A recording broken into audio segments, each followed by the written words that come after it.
Hello and welcome. I'm Maziel. So today, let's talk about the Warhammer Amazon TV series.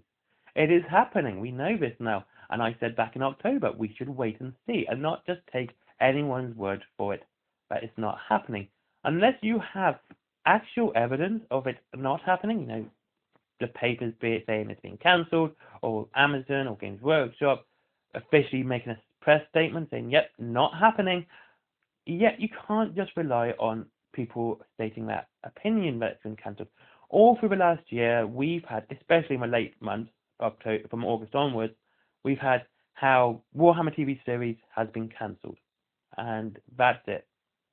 And in my opinion, that was kind of just a bad take. I said it then. I said they don't actually know, and they didn't know. They were, I don't know what they were doing. Maybe they were just trying to get clicks and views and all that nonsense. But for it, why spread a lie when the truth is far more important? I'd rather tell the truth than ever lie to you guys.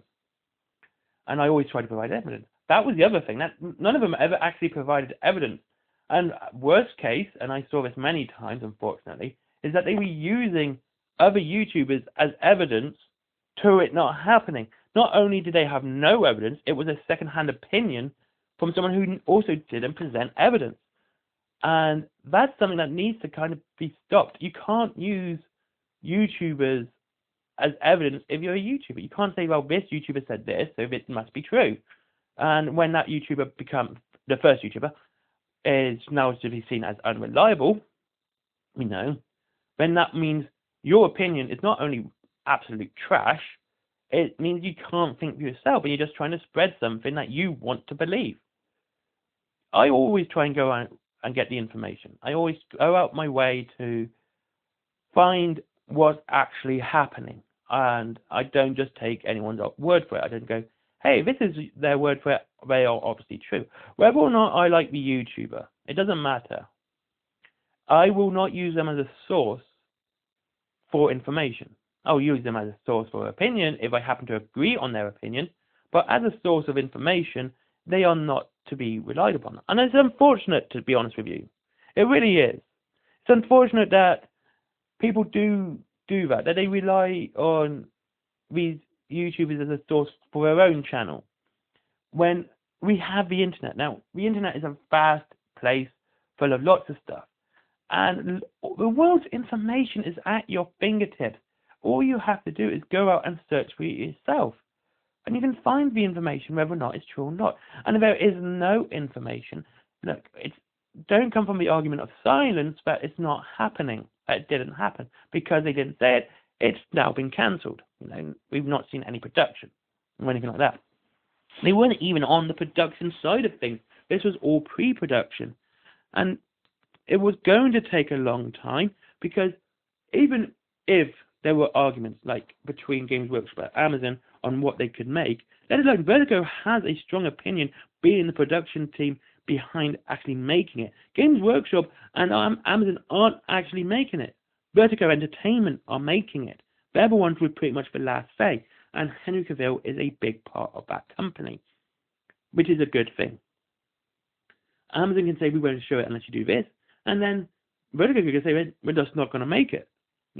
We'll take our check, we'll go with our contract that says you were to pay us for X amount of films, and you are not going to do that because we don't agree, you're in breach of contract, etc.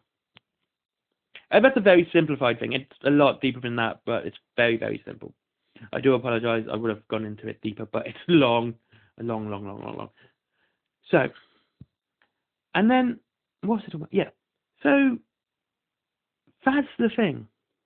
When we're in this position of pre-production, a lot of things can take a long time. And when you're changing an IP's medium, say from video games to movies, or books to video games or movies or whatever, there's a lot that needs to be edited and changed because the medium has changed. Things that work in a book won't work on a movie, And same with video games. Things that work in a video game may not work in a book because the medium is different. And when you go from tabletop wargaming, or basically novels, to TV series, a lot of things are going to have to be changed. or altered to fit the medium at hand. Now, in most cases, in Games Workshop and Warhammer is actually the very exception to this. In most cases, the IP is kind of small. It might have a big community, and it might, let's take Lord of the Rings. Lord of the Rings, at the basis, is what? I'm going to be a little bit heretical here and say 5 books. Hobbit, Lord of the Rings trilogy, and of course, the Silmarillion. However, I am aware that the Lord of the Rings books are books upon books upon books, and it's just more than the actual 3. I'm aware of that. It's kind of a small thing to do, and when you go to a lot of, outside sources that have been officially canonized by the Tolkien estate, it's still not as big as 40k. I'm not saying 40k is a deep storyline, because it's not, but it is quite vast. There's over 50 books for the Horus Heresy alone, and there's over 50 books about Space Marines alone. There's over 10 books about Blood Angels alone. So, just picking a single faction to use, you're going to have a hard time on its own. You're going to have issues just because of that. Because you've got to go through all these stories, you've got to go through all this stuff to pick the stories you really want to make first. And then you've got budgetary requirements as well. So when something's big and brash, let's say the Tyranids, that's going to be a high budget thing. They could go practical effects, such as way Stan Winston did with Jurassic Park and the Aliens and Aliens, which is better. But they're most likely going to go CGI, which is far more expensive for the Tyranids. And that's going to be a big issue, because first you've got to see how good you can make it and how long it will take to age. If you look at Toy Story now, the CGI isn't that great. And okay, I'll be honest with you, some of the CGI back in the 2010s was actually really good and still stands up today, whereas some of today's stuff has aged like milk. But you've got a lot of stories here, and that's just 40k and Horus Heresy. And if you add into Age of Sigmar, and you add into Warhammer the Old World, Necromunda, and everything else, you've got even more stories. And they had to literally go through all of that to pick the stories that they wanted to show. So that's going to take a long time. And then finalize it on what they want to do. So I'll be honest with you, I think we may see the Minsk by Justin D. Hill being shown, which are, by the way, good books, because Astra Militarum, being mostly humans, is going to be quite cheap, well, relatively cheap to produce outside, because not much CGI, just costumes. And it also fulfills that, lead character female role, which they like. And the fact is, Lenska Ming is actually a good character, actually works for everyone. And I'm actually quite happy they do that.